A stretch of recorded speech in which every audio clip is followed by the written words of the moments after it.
What's up, guys? What's up, guys? What's up, guys? All right. So we're testing out the new background. So hopefully everything works out okay.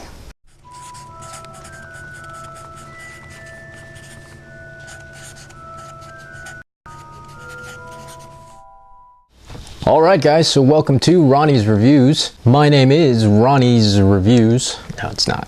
My name is Ronnie Cruz, and today we are going to talk about none other than Harry Potter and the Deathly Hallows, Part 1. These are dark times, there is no denying. All right, guys, this is what we've all been waiting for in terms of the Harry Potter franchise. It's kind of tough to do this review because there's so much to really talk about. I mean, this is the beginning of the end of what's been a 10-year journey that we've had with these characters and with these actors, with this story. So I know this is an important movie for a lot of people, for all the Harry Potter fans out there, and it's an important movie for film. It's pretty historic what these guys have done with the Harry Potter saga. 8 films when it's all said and done. All the actors have stuck through all 8 films, of course with the exception of Richard Harris. But yeah, this is really monumental. We're coming to the end of an epic. This movie and these stories, I think, are going to go down in history as one of the greatest movie sagas, so far anyway. I know a lot of people won't necessarily agree with me when I say that, but really when you consider what they've achieved with Harry Potter, it's hard to really compare anything else. I think overall, speaking of Harry Potter, to me, I feel like it's this generation's Lord of the Rings, if you will. In terms of having its pulse on what this generation is going through, I think it hits a lot of things on the nose and it encompasses a lot of what's happening in this era. I think that's part of the genius in Harry Potter. And first of all, the kids that grew up reading these books have grown up with these characters and intertwined in the story of Harry and him coming of age, the other students at Hogwarts, Hermione and Ron, and their conflict with Voldemort are actually, I would dare say, fairly insightful social commentary. With everything that's happening politically with the Ministry of Magic and all this, it's kind of a statement on where things are right now.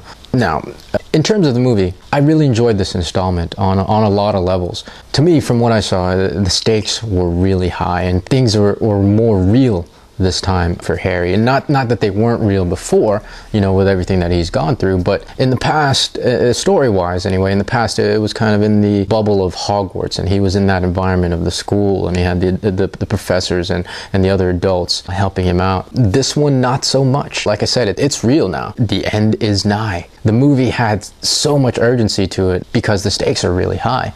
You know, visually it was great. The way it was shot. Now, they used the handheld a lot, I feel like, in this movie. Handheld is fine as long as it's done well. And that gave it more realism and more urgency. You know, it was more like you were there with the characters and what they were experiencing. You were an observer there with them in those situations.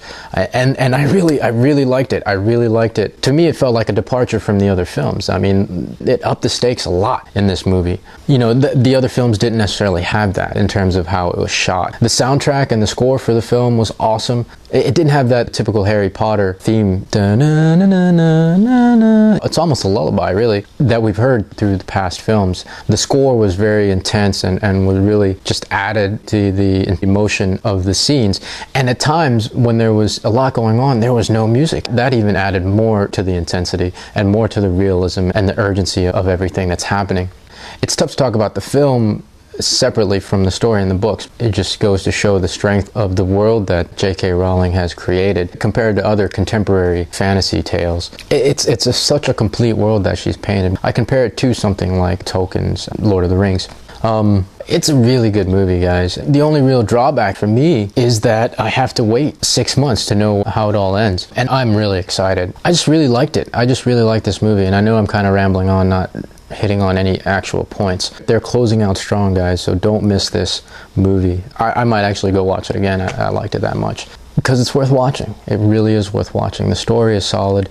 I feel like the messages are solid. Everything just works with this one. And I really feel like it's going to be a grand hurrah when the last one comes out. It's going to be kind of disappointing that afterwards there won't be any more Harry Potter films. But, you know, that's okay. That's okay.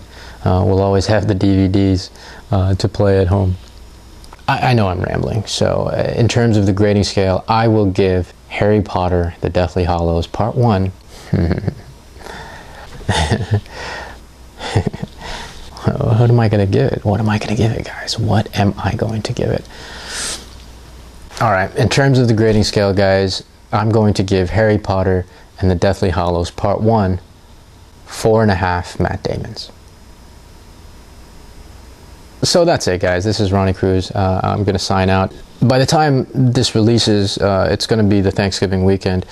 So I don't know if I'm going to be able to do another review after this for about a week or so. So we'll see what happens. But hopefully this will hold you guys over through the holiday weekend. If I'm not able to get another video up by this weekend, everybody have a safe and happy Thanksgiving. Eat all the turkey you can, and the stuffing and the mashed potatoes or whatever it is that you have for your Thanksgiving. Rice. You know, you guys have a great one. Thank you guys for tuning in. And you know what? Here's what I'm thankful for. I'm thankful for YouTube for giving me a platform to do these reviews and do this show. I'm thankful to all my friends and family that have helped me and supported me in doing this. And I'm thankful to you guys for giving me a reason to do it. Thank you guys for tuning in. Thank you guys for watching and supporting this show. You give me reason. And so, you know what, guys? I give all of you 5 Matt Damons. So that's it. Thank you guys for joining. If you haven't subscribed, don't forget to subscribe. Leave some comments below. Let me know what you think about Harry Potter, Deathly Hallows Part 1. And that's it. This is Ronnie Cruz signing out. And remember, when you go to the movies, never miss the opening scene and always throw your trash away.